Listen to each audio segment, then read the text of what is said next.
Pagkain ng lechon ni Agriculture Secretary Francisco Chu Laurel at iba pa, paraan daw para ipakitang ligtas ang karneng baboy at pawiin ng takot dahil sa African Swine Fever. Isolated daw o hindi kalat ang ASF. 16,000 metric tons ng puting sibuyas iaangkat ng bansa para maging stable ang presyo nito.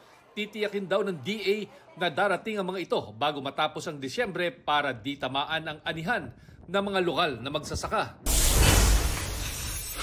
Dalawa pang bagong kaso ng monkeypox o mpox na itala ng DOH. Tinamaan ng sakit ang lalaking 12 anyos na taga Calabarzon at 26 anyos na babaeng taga Metro Manila. Pareho silang nagkalagnat at rashes at ngayon naka-home quarantine. Kabilang sila sa 5 aktibong kaso ng mpox sa bansa. Chino Gaston nagbabalita para sa GMA Integrated News.